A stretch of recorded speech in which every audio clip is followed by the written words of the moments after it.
पत्नी आता हात लावा पितृऋषी सताधारे नक्षत्रं शौरवच यो वस्तवर्णं च सर्वं शमवेन्द्रगता पूर्वे पूर्व एवं ग्रहगुणगणविशेषणान् विशिष्टायां योगायां शुभपुण्यवितैः तुला सगळ्यांचा आवाज माझ्यापर्यंत पोहोचला पाहिजे.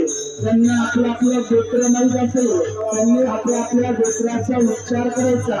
गोत्र माहीत नसेल तर म्हणायचं काश्यप. आवाज नाही आला? काश्यप गोत्र. आपल्या आडनावाचा उच्चार करा बरोबर. स्वतःच्या नावाचा उच्चार करा. पत्नीच्या नावाचा उच्चार करा. बायकोचं नाव झालं काय आजचे? आपल्या आई आणि वडील बायकोचं नाव काढून घेतलं. आई वडिलांचं घ्या ना. का आपल्याला मुलं असेल आपल्या परिवाराच्या कुटुंबामध्ये आपण व्यक्तीजण असेल तर सगळ्यांच्या नावाचा पटपट उच्चार करून द्या. तर सगळ्यांची नाव घ्या.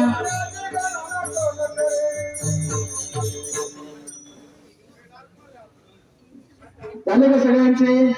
तुला सगळ्यांनी म्हणा अहम यजमानः सपत्निकाः सपरिवारः मम आत्मना श्रुती स्मृती पुराणोक्त वेदोक्त शास्त्रोक्त पुण्यफल प्राप्त्यर्थ अस्माकं सहकुटुंबस्य परिवारस्य जनस्य सकल नवग्रह अनुकूलता सिद्ध्यर्थ इंद्रादी दशदिक्पाल देवता प्रसन्नता सिद्ध्यर्थ तथा च श्री भैरवनाथ मंदिर जीर्णोद्धार मूर्ति प्राण प्रतिष्ठा अंगभूतेन सकल यज्ञाधिक कर्म अंगभूतेन मम जन्मतः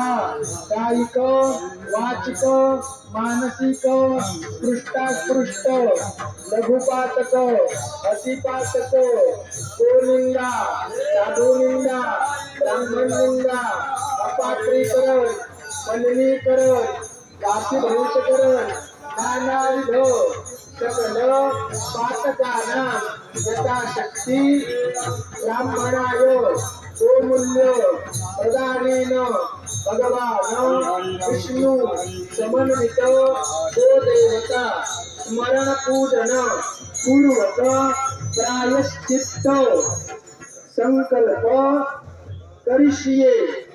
पाणी सरळ हाताने ताटामध्ये सोडून द्या. पुन्हा 2 वेळा पाणी सोडा.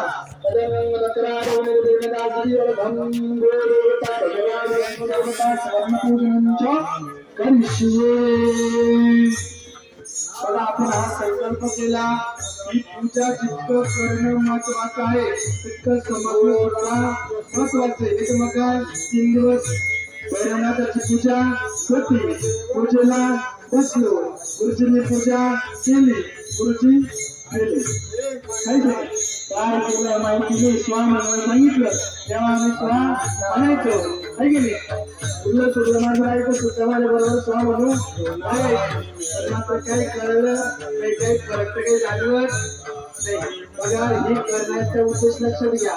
करायचं म्हणून करायचं नाही. ही पूजा करत असताना तुम्ही केलेलं जे पुण्य असेल त्या पुण्याच्या बळाने आपण सुखी झालं पाहिजे, समाधी झालं पाहिजे. छोटे छोटे इच्छा आकांक्षा मनोकामना आपल्या आहे आपल्या पूर्ण झाला पाहिजे. आपल्या एवढा मोठा इच्छा आकांक्षा नाही की आपल्या घरी देव जन्माला यावं आहे की आपल्या छोट्या